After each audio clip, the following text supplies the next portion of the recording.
अस्सलाम वालेकुम and a very warm welcome. आप देख रहे हैं आज पाकिस्तान और मेरी पूरी टीम की तरफ से आप सबको जुमे की बहुत बहुत मुबारकबाद। खासतौर पे बात की जाए तो रजब है, शाबान और रमज़ान, इसमें हम देखते हैं कि सबसे ज़्यादा ज़ायरीन उम्रे की नीयत से खाने काबा पहुँचते हैं और एक दफ़ा फिर इस बात का आगाज़ हो गया है, लेकिन चीज़ें बड़ी अनसर्टन चल रही हैं।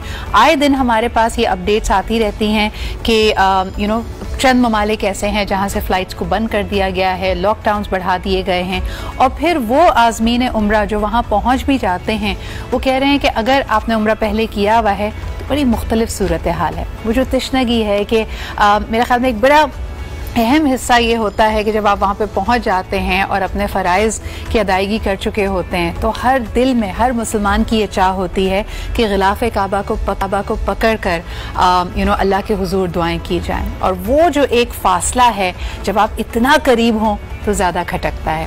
इस वक्त बहुत सारे लोग जो मेरे जानने वाले हैं अगर उम्रे की नीयत से गए, फरीज़ा अदा करके वापस आए हैं, वो बार बार यही शिकायत, ये दिल में एक रंज लेकर वापस आए हैं कि इतना करीब होने के बावजूद भी ना बोसा दे पाए ना उसको हाथ लगा पाए।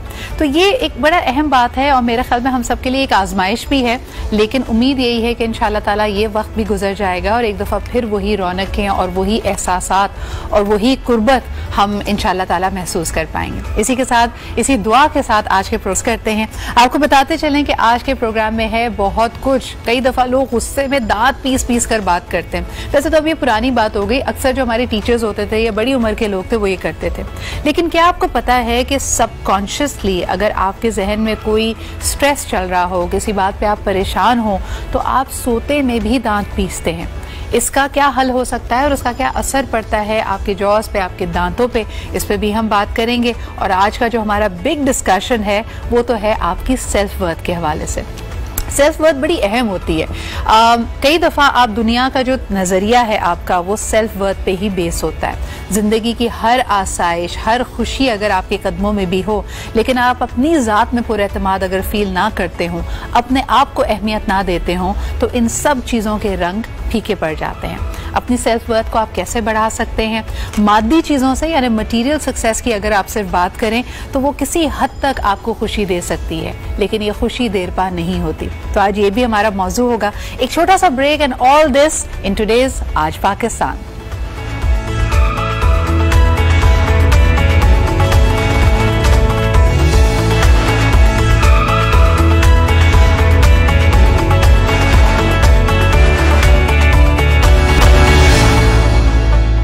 Welcome back after the break. आप देख रहे हैं आज पाकिस्तान। ब्रेक पे जाने से पहले हम बात कर रहे थे कि बड़ा कॉमन फिनोमेना है कि अगर आप किसी परेशानी में हैं, कोई स्ट्रेस है, तो आप अपने दांतों को पीसेंगे। लेकिन क्या आपको पता है कि ये गैर दानिस्ता तौर पे तो होता है, ये गुस्से में होता है, लेकिन ये सोते हुए भी होता है। यानी अगर आप जाग रहे हैं और आपको गुस्सा आ रहा है, you can take control of the situation, लेकिन गुस्से में भी लोग अपने स्ट्रेस के साथ जब you going to sleep you are often grinding your teeth. इसका क्या हल हो सकता है?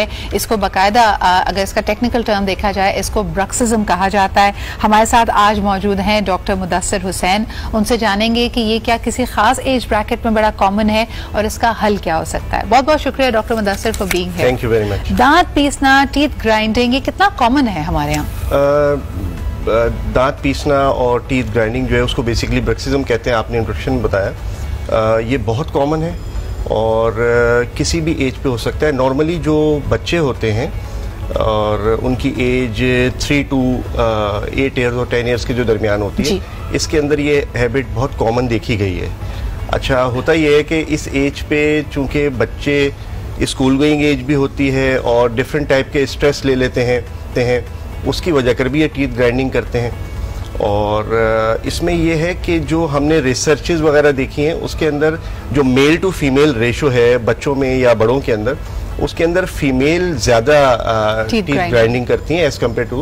अच्छा, क्या आप कह सकते हैं कि टीथ ग्राइंडिंग की एक वजह किसी ना किसी किस्म का स्ट्रेस या नेगेटिव इमोशन है कि जब आपको एंग्री आप फील कर रहे हैं, आप फ्रस्ट्रेटेड हैं, आप उस बारे में बात नहीं कर सकते, किसी की कह नहीं सकते, तो आप दांतों को चबाना या पीसना शुरू कर देते हैं? जी एग्जैक्टली। बेसिकली टीथ ग्राइंडिंग जो है, ये ब्रक्सिज्म वर्ड है, ये एंग्जाइटी और स्ट्रेस से ही रिलेटेड है। ओके। मेन जो है एंग्जाइटी और स्ट्रेस से रिलेटेड है। अब जैसे जैसे एज एडवांस होती जाती है, बच्चों को स्ट्रेस होता है या जो स्कूल का जो उनका बर्डन है या जो पढ़ने से रिलेटेड चीज़ें हैं उसकी वजह कर भी स्ट्रेस ले लेते हैं और उसकी वजह कर भी टीथ ग्राइंडिंग करते हैं। दूसरा, बाज़ घरों के अंदर जो सोशल डिस्टर्बेंसेस होते हैं, घर के अंदर जो हालात हैं या उसकी वजह कर या जो पेरेंट्स के आपस के अंदर कोई ताल्लुकात हों उसकी वजह कर भी बच्चे स्ट्रेस लेते हैं। तो ये स्ट्रेस और जो एंग्जाइटी है इससे रिलेटेड है। पता कैसे लगाया जाए कि आप ब्रक्सिज्म से सफ़र कर रहे हैं या आपको दांत पीसने की आदत है? क्योंकि मैंने अक्सर देखा है हमारा, क्योंकि बचपन से बड़ा रेगुलर डेंटल चेकअप रहता था डॉक्टर साहब, तो आप ये सवाल बड़ा कॉमनली डेंटिस्ट पूछते हैं कि क्या तुम दांत पीसने की आदत है, और अक्सर लोग 90% लोग पलट कर कहते हैं नहीं जी हमें तो नहीं है। तो इसका मतलब है कि वो ना दानिस्ता तौर पे या सोते हुए, यानी जब वो कॉन्शियस भी नहीं है तब दांत पीस रहे हैं। तो फिर इसका हल क्या है? एग्जैक्टली होता यही है कि ये एक इनवॉलंटरी जो एक्शन होता है ये वो है जो टीथ ग्राइंडिंग या ब्रक्सिज्म जिनको होती है हैबिट, वो उनको नहीं पता होता कि वो ब्रक्सिज्म हो रही है या टीथ ग्राइंडिंग कर रहे हैं। तो उनके साथ, यानी जो बच्चों के साथ पेरेंट्स हैं, अगर बच्चे पेरेंट्स के साथ सो रहे हैं या उनका कोई सिबलिंग्स है, भाई है, बहन है, वो साथ सो रहे हैं, तो उनको पता चलता है कि भाई ये तो रात को दांत पीसता है या दांत चबाता है या चबाती है। तो उसकी सिर्फ उसका ट्रीटमेंट बेसिकली ये है कि आप जो एंग्जाइटी और स्ट्रेस है उसको रिलीज किया जाए।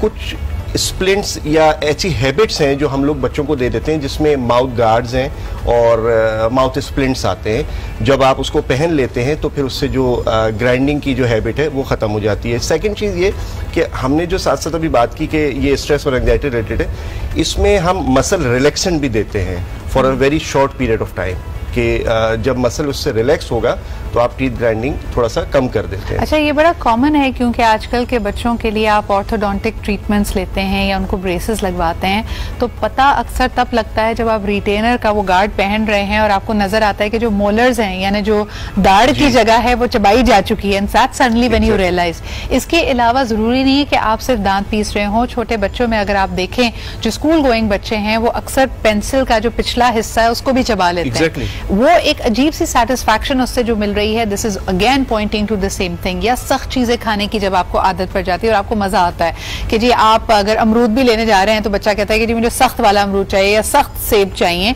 This is all pointing to something deeper. लेकिन डॉक्टर साहब, एक बड़ा फिर कॉमन सेंसिकल सवाल जो जहन में आता है कि अगर ब्रक्सिज्म को या दांत पीसने की इस आदत को अनअटेंडेड छोड़ दिया जाए, इसके लिए किसी डेंटिस्ट को या डॉक्टर को कंसल्ट ना करें, तो इसके नुकसानात क्या हैं?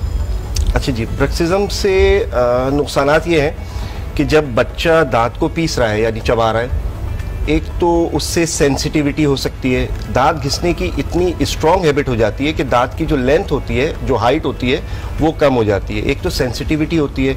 अच्छा, अगर उससे भी बात ना बने और वो फर्दर ग्राइंड किया जा रहा है तो दांत फ्रैक्चर हो जाते हैं, टूट भी सकते हैं, उनके जो चिप ऑफ हो जाते हैं दांत। अब जब फ्रैक्चर हो जाएगा तो सीवियर पेन होगा, फिर आपको डेंटिस्ट को कंसल्ट करना पड़ेगा, फिर उसमें जाकर उसका रूट कैनाल ट्रीटमेंट किया जा सकता है। टीथ ग्राइंडिंग ऐसी है कि जब ओल्ड एज में अगर कोई कर रहा है जिसमें हाइट वैसे ही कम हो जाती है, जी एग्जैक्टली, उसमें बुरी हो जाती है। और टीथ ग्राइंडिंग बेसिकली अगर किसी के दांत मिसअलाइन है, जिसको हम कहते हैं कि एक दूसरे के साथ इक्वल नहीं है, क्राउडेड है, ठीक है, आड़े टेढ़े हैं, उसकी वजह कर भी टीथ ग्राइंडिंग होती है। तो ये सारी चीजें हैं इसके अंदर। और अच्छा, एक और चीज इसके अंदर ऐड करूं कि स्ट्रेस और एंग्जाइटी तो हमने जैसे बता दिया कि अगर ये रिलीज हो जाए तो आप इसमें कमी आ जाती है। साथ में आपको मसल रिलैक्सेंट भी बता दिए।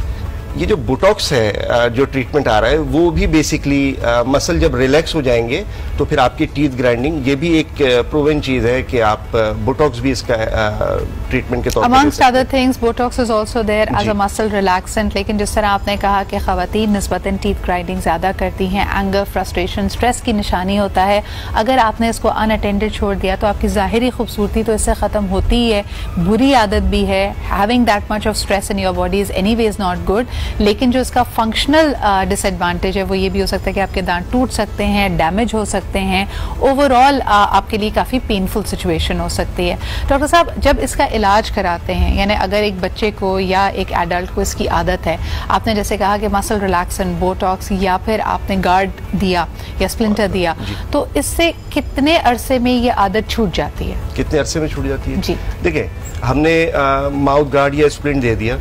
नॉर्मली होता ये है कि जैसे जैसे एज एडवांस होती है, 8 से 10 साल या 12 साल की एज तक ये आदत नॉर्मली ख़त्म हो जाती है। ठीक है, अच्छा, उसकी एक मिसाल है, जैसे मेरी बेटी है, उसको भी टीथ ग्राइंडिंग की आदत थी, तो हमने उसे भी ये जो नाइट गार्ड है ये दिया, तो अल्हम्दुलिल्लाह उसको 6 महीने हमने लगाया और अब उसकी जो हैबिट थी वो ये फॉर लाइफ तो नहीं लगाना, फॉर लाइफ नहीं होता, फॉर लाइफ नहीं, मैक्सिमम 6 मंथ तक आप दे सकते हैं, क्योंकि इससे ज्यादा, क्योंकि ग्रोइंग एज है ना, तो फिर ग्रोथ के अंदर जो दांत का इरप्शन होती है मुंह के अंदर आना, वो डिस्टर्ब हो जाती है, तो हम इससे ज्यादा उसको दे नहीं सकते। और आमतौर पर अगर छोटे बच्चों में देखा जाए तो ये जो ग्राइंडिंग की आदत पड़ती है, ये जब उनके पक्के दांत होते हैं या दूध के दांतों में ज्यादा कॉमन है? दोनों में है, दोनों में है जी, एग्जैक्टली। जो मिक्स डेंटिशन स्टेज होती है, जब दूध के और परमानेंट दोनों दांत मुंह के अंदर मौजूद होते हैं, उस स्टेज के ऊपर करते हैं, और जब कंप्लीटली रब भी हो जाते हैं, बाज लोगों के अंदर परमानेंट स्टेज के अंदर भी होते हैं, 18 ईयर्स, 24 ईयर्स, 30 ईयर्स के लोग भी टीथ ग्राइंडिंग कर रहे होते हैं। अच्छा, सिंस यू आर हेयर, और थोड़ा सा डाइग्रेस कर रहे हैं हमारे मेन सब्जेक्ट से, लेकिन ये बच्चे के जब दूध के बजाय पक्के दांत निकल रहे होते हैं,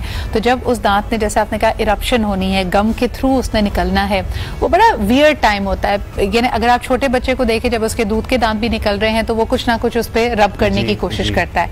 पक्के दांत में अक्सर बच्चे को कहा जा रहा होता है कि वहां पे जबान मत लगाना, दांत टेढ़ा निकलेगा।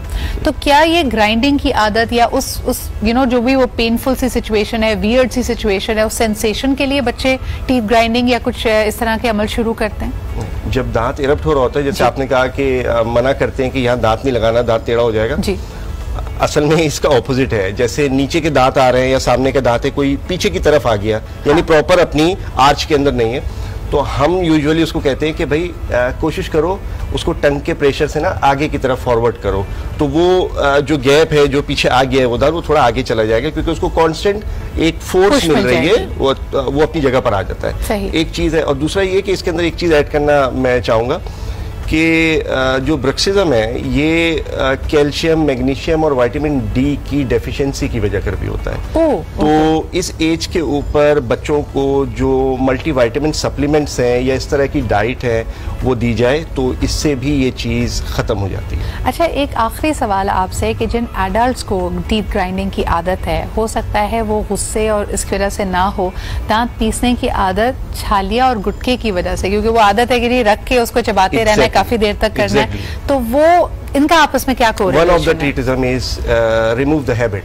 अब बच्चे हैं, बहुत सारे ऐसी जगहें हैं जहाँ पे छालिया, पान, सुपारियों का बहुत ज्यादा यूज होता है। अब वो बच्चे उसको ग्राइंड कर रहे हैं, जब वो चीज उससे खत्म हो जाती है, तो वो जाहिर बात है वो एक कांस्टेंट मुंह को चलाने की पोजीशन के अंदर थे, हर वक्त मुंह को ग्राइंड कर रहे थे, दांत को ग्राइंड कर रहे थे, तो वो उसी तरीके से करते रहते हैं। तो उनके लिए ये होता है कि अगर उनको हैबिट ब्रेक करवानी है, तो हम नॉर्मली उनको च्युइंगम्स होती हैं वो दे देते हैं कि भाई एटलीस्ट आप। It's very interesting that you bring it up, क्योंकि आपके लिए अगला सवाल यही आया डॉक्टर साहब कि अगर तो च्युइंगम से ये एतराज है कि इसमें चीनी बहुत होती है और शुगर आपके दांतों के लिए अच्छी नहीं है, तो अब तो बहुत सारी शुगर फ्री गम्स भी आ गई हैं, तो च्युइंगम हमारे दांतों के लिए, हमारी ओरल हेल्थ के लिए अच्छी है या बुरी है? शुगर फ्री च्युइंगम जितनी यूज करें उससे कोई प्रॉब्लम नहीं है। इतना जो हम जुगाली करते हैं गाय की तरह, उसमें कोई कबाहत नहीं है, कोई बुराई नहीं है। शुगर फ्री च्युइंगम यूज कर सकते हैं। और आपको एक इंटरेस्टिंग चीज बताऊं कि जो लोग पान, गुटखे, छालिया खाते हैं, जिनकी कांस्टेंट आदत होती है, जो कि मुंह के अंदर भर के रखते हैं एक साइड पर,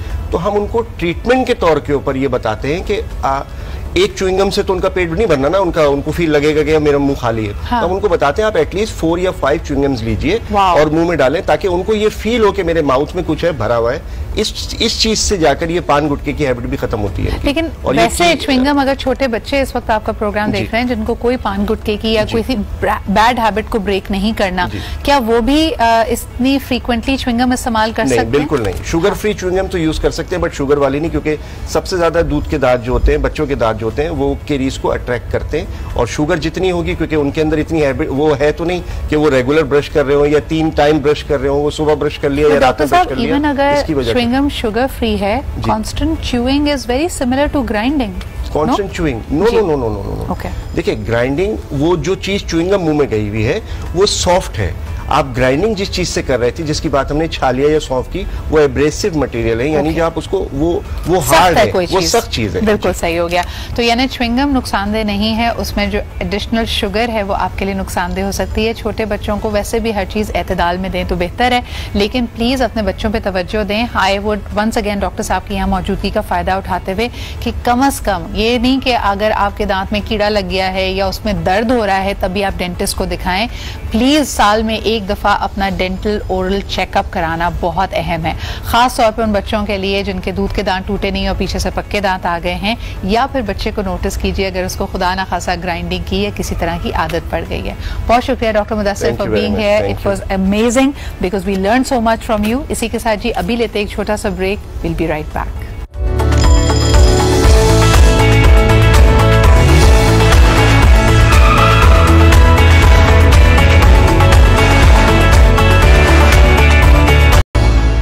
welcome back after the break. अगर आप प्रोफेशनल दुनिया में कदम रख चुके हैं या अभी आप ग्रेजुएट करने वाले हैं, सबसे कॉमन बात जो आपको बार बार बताई जाती है वो ये कि आपने नेटवर्किंग करनी है, यानी ज्यादा से ज्यादा लोगों से मिलें जुलें, अपने आइडियाज एक्सचेंज करें।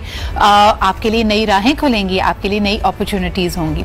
लेकिन कभी आपने देखा है कि किसी भी कॉन्फ्रेंस से वापस आने के बाद या नए लोगों से मिलने के बाद आपके पास दर्जनों विजिटिंग कार्ड्स होते हैं, लेकिन उन कार्ड्स को संभाला कैसे जाए, उसकी इंफॉर्मेशन, अगर उसमें से ईमेल है, नंबर है, वो आपने अपने गूगल कैलेंडर में या अपने सेल फोन में फीड भी कर लिया या किसी क्लाउड पे भी डाल दिया, then again you don't know what to do with these visiting cards. और फिर अगर आप जॉब चेंज करते हैं तो ढेरों कार्ड आपके पास पड़े रह जाते हैं, रिडंडेंट हो जाते हैं। It's a waste of a lot of resources. लेकिन हमारे लिए एक अच्छी बात यह है कि आज आपकी मुलाकात मैं करवाऊंगी अब्दुल वहाब खान से, who is a mechanical engineer, लेकिन साथ he is just recently launched a digital contact card, यानी एक 3rd जनरेशन विजिटिंग कार्ड, जिसके थ्रू आप अपना बेहतरीन इंट्रोडक्शन कर सकते हैं, अपने आप को इंट्रोड्यूस करने के साथ साथ अपने राब्ते की जो तमाम डिटेल हैं वो भी अगले से शेयर कर सकते हैं। बहुत बहुत शुक्रिया वहाब मेरे साथ मौजूद होने के लिए।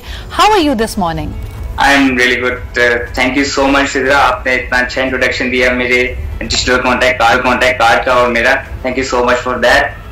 जैसे कि आपने बताया, डिजिटल कॉन्टैक्ट कार्ड एक अल्टरनेटिव है विजिटिंग कार्ड का, बिजनेस कार्ड का, जो पेपर बेस्ड यूज हो रहे हैं। ठीक है। And it's a new business innovation जिसको आप यूज करके किसी मोबाइल के साथ टैप करेंगे या टच करेंगे तो वो आपकी इंफॉर्मेशन शेयर कर देगा। So it's a tab based technology, जिस तरह के दुनिया में कई जगह होती है। आपके पास एक विजिटिंग कार्ड या आपका अपना कॉन्टैक्ट कार्ड है और जिस भी शख्स से आपने वो एक्सचेंज करना है आप वो इन्फॉर्मेशन दे सकते हैं।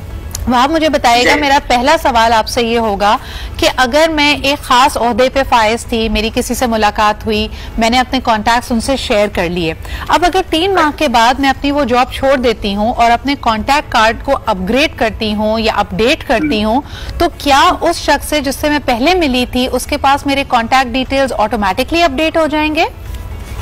नहीं, ऑटोमेटिकली अपडेट नहीं होंगे। उनको एक दफा आपकी जो हमारा जो कार्ड है उसकी एक लिंक है, उस पर वो क्लिक करेंगे और वो आपकी इंफॉर्मेशन दोबारा उनके पास अपडेटेड आ जाएगी। सही। तो ये क्लाउड बेस्ड नहीं है, ये ऑटोमेटिकली सिंक नहीं होगा, इसके लिए उनको एफर्ट करनी पड़ेगी।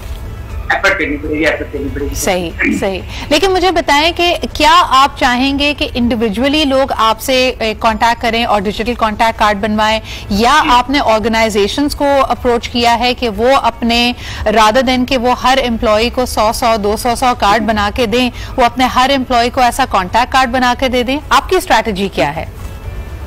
एग्जैक्टली ये जैसे कि हमारी जो कोशिश थी वो ये थी कि एक बंदे के लिए, एक कंपनी के लिए पहले 1000 कार्ड्स बनते थे और उनको हर 6 मंथ बाद वो अपडेट करते थे। अब ये है कि आप एक कार्ड बनवाएं और उसको सिर्फ टैप करें और वो आपकी इंफॉर्मेशन शेयर कर देगा, तो आपको कार्ड देने की जरूरत ही नहीं। सही। तो इससे आपका पेपर बेस्ड जो वर्क है वो भी बचेगा और आपको दोबारा कार्ड प्रिंट करने की जरूरत भी नहीं रहेगी।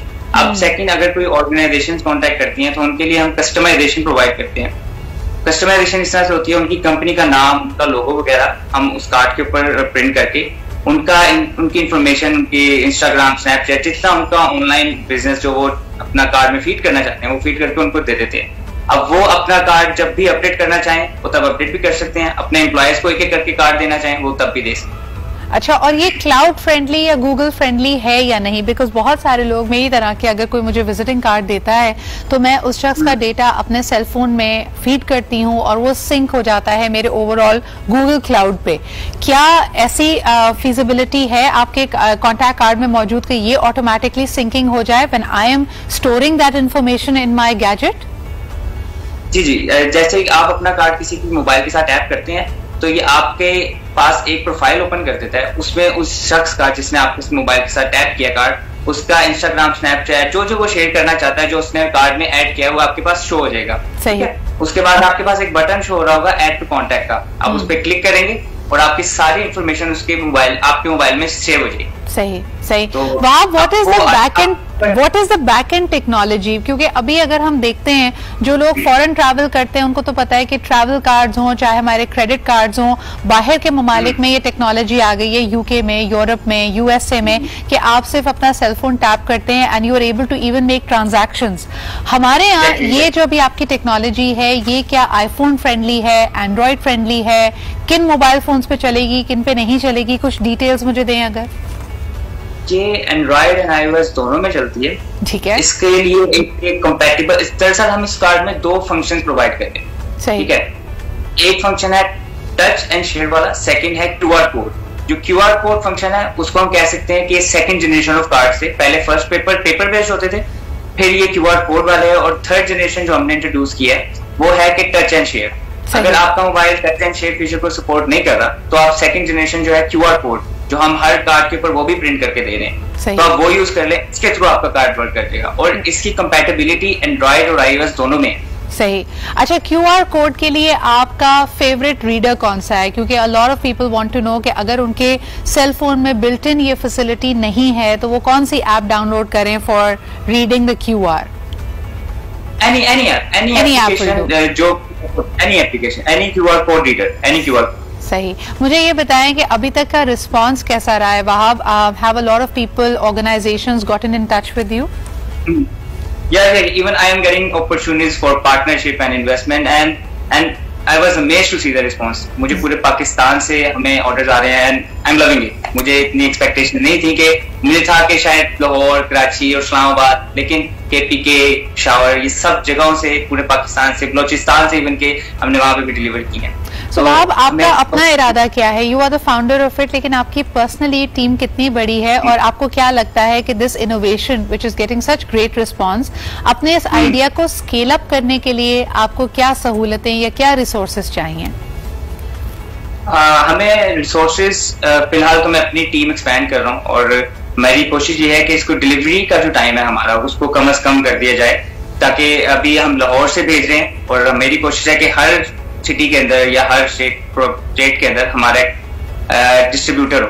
तो हमारी कोशिश है कि इसको हम एक्सपैंड करें और फ्यूचर में मैं इसको देखता हूँ कि ये कार्ड जो है एक टोटल चेंज कर देगा इस पेपर बेस्ड बिजनेस कार्ड, और हर कोई अवेयर होगा इस कार्ड से। Absolutely, and I think it is going to save trees as well. और ये एक ऐसी चीज होगी जिसको आप अपग्रेड करके, अपनी इंफॉर्मेशन को अपग्रेड करके साल तक इस्तेमाल कर सकते हैं। वहां मुझे बताइएगा कि इस वक्त की कॉस्टिंग क्या है इस कार्ड की? अगर कोई इंटरेस्टेड हो आपसे ये परचेज करने में या इसमें इन्वेस्ट करने में, तो क्या उनके लिए गाइडेंस है? अभी इस टाइम हम पर कार्ड जो सेल कर रहे हैं, क्योंकि एक बंदे के लिए एक कार्ड बहुत है जी, पर कार्ड जो हम सेल कर रहे हैं जिसने आगे 5 से 6 साल या 10 साल तक वर्क करना है, इसकी जो रिटेशन है, डाटा रिटेशन, वो 10 साल तक है। लेकिन हम जो कस्टमर्स को बता रहे हैं वो 5 साल बता रहे हैं सेफ साइड पे रहते हुए। ठीक है। तो इसकी जो वन टाइम कॉस्ट आ रही है वो हम जो चार्ज कर रहे हैं वो चार्ज करें, इंक्लूडिंग डिलीवरी जो है 1750 रुपीज का अभी हम सेल कर रहे हैं। सही, 1750। अच्छा, और वहाँ आफ्टर सेल सर्विसेज क्या होगी? यानी आपका कार्ड तो उसकी उम्र या उसकी लाइफ जो है वो 5 साल की है, जो आप सेफ साइड पे रह के कह रहे हो, लेकिन अगर किसी को भी कोई प्रॉब्लम आती है, अगर उनका कार्ड करप्ट हो जाता है, तो क्या वो ऐप के जरिए इसको अपग्रेड करेंगे? आफ्टर सेल सर्विसेज क्या है आपकी? आफ्टर सेल सर्विसेज हमारी बिल्कुल 5 साल तक वैसी होगी जैसे आपने परचेज न्यू किया है। अगर आपका फर्स्ट ऑफ ऑल कार्ड तो कोई इशू नहीं आएगा, इसका डाटा रिटेंशन बहुत ज्यादा है, इसके जो हमने टेस्ट वगैरह किए 10 साल तक है। अगर इन केस अगर कोई इशू आ जाता है तो हम इसको आपको दोबारा न्यू सेंड कर देंगे विदाउट एनी एक्स्ट्रा चार्जेस। और सेकंड, अगर आपका कार्ड गुम जाता है, काफी लोगों को है कि अगर हमारा कार्ड गुम जाए तो हमारी इंफॉर्मेशन चली जाएगी।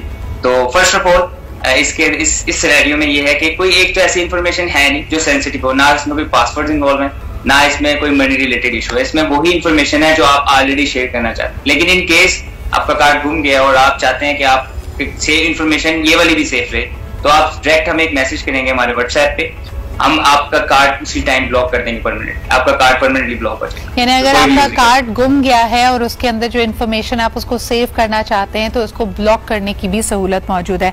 आखिरी सवाल आपसे करना चाहूंगी वहाब, कि जो लोग अपना ये personal data, because this is going to be, उनका नाम है, उनका डेजिग्नेशन है, सेल नंबर है, ईमेल है, या जो भी वो और डिटेल्स इसमें डालना चाहें, ये कई लोगों के लिए बड़ा ये मायने रखता है ये डेटा। क्या इसकी बैकअप आपके पास भी मौजूद होगी?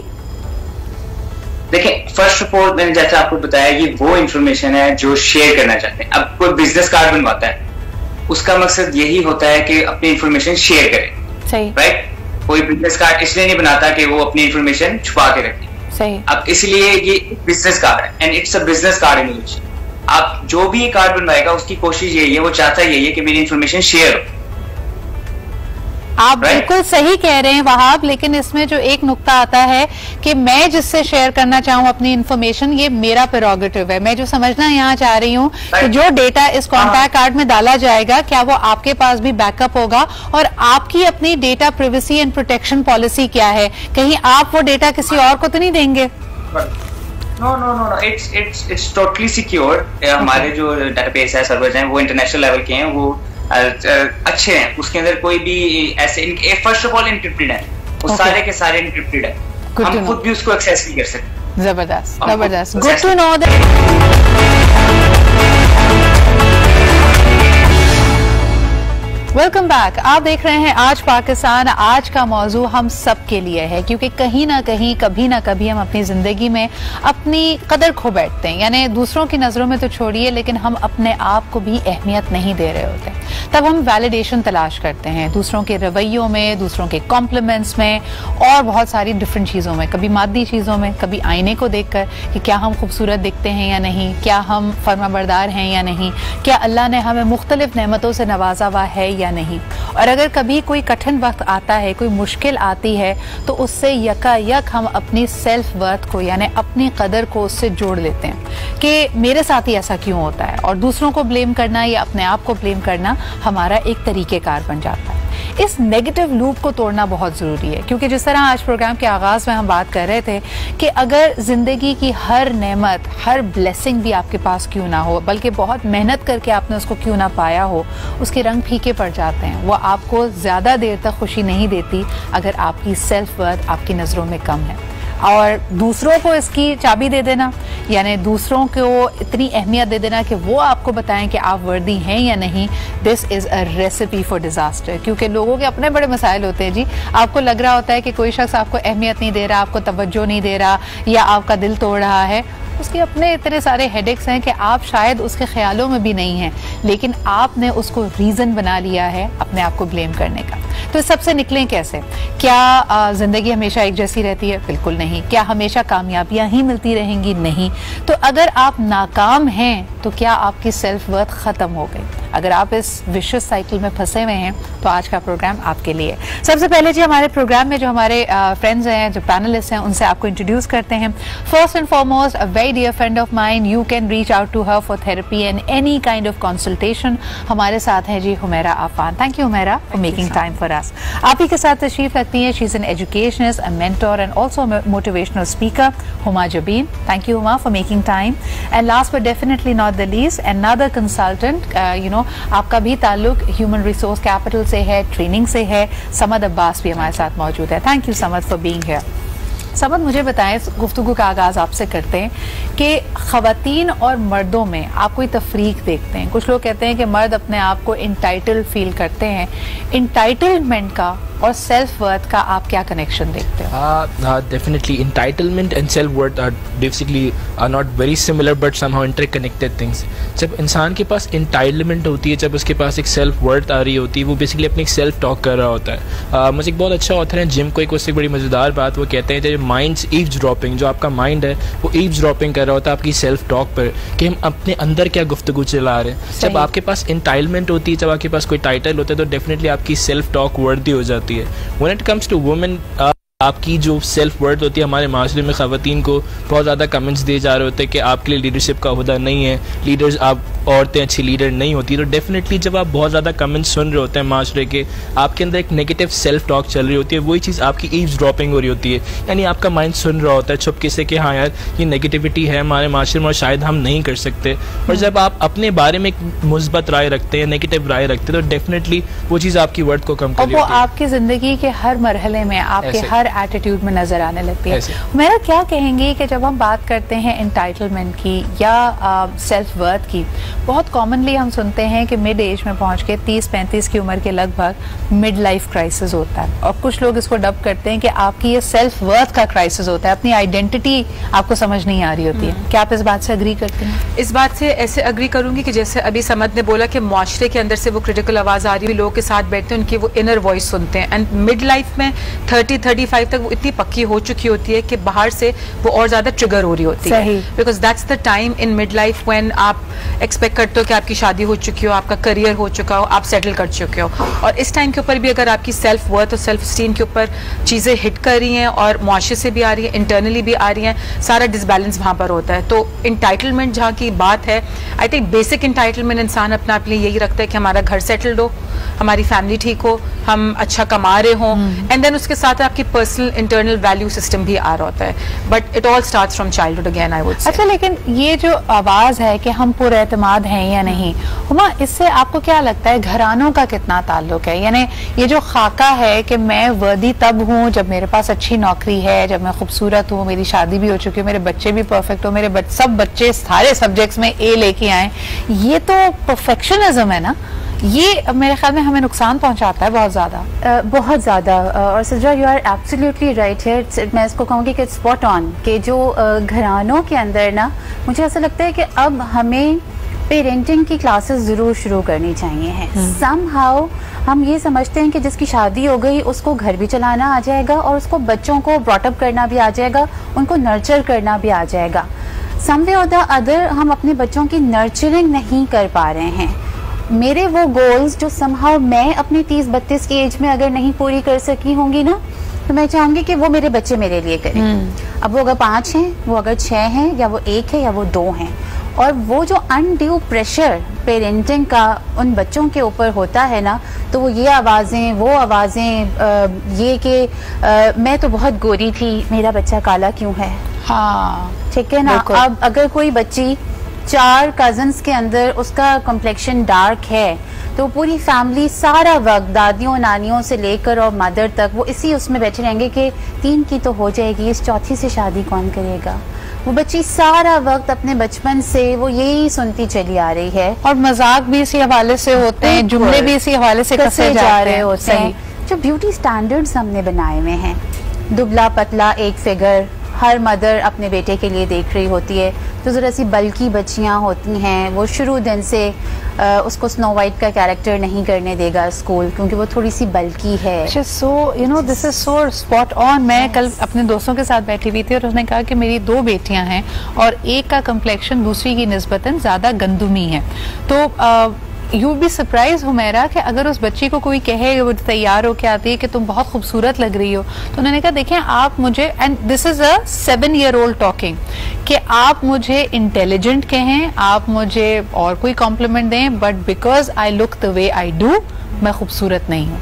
तो आप इस जुमले को कैसे देखती हैं एज अ थेरेपिस्ट? ये तो आपने इनग्रेन कर दिया है ना. ये अगर 7 की टाइम एज के ऊपर वो बोल रही है कि मैं गोरी नहीं हूँ, आप मुझे नहीं बोल सकते, बिकॉज इसी चाइल्ड के फॉर्मेटिव ईयर्स क्यों हम कहते हैं 8 साल की उम्र तक है. 7 साल तक यानी उसने बात मान ली है कि मैं ये चीज नहीं हूँ.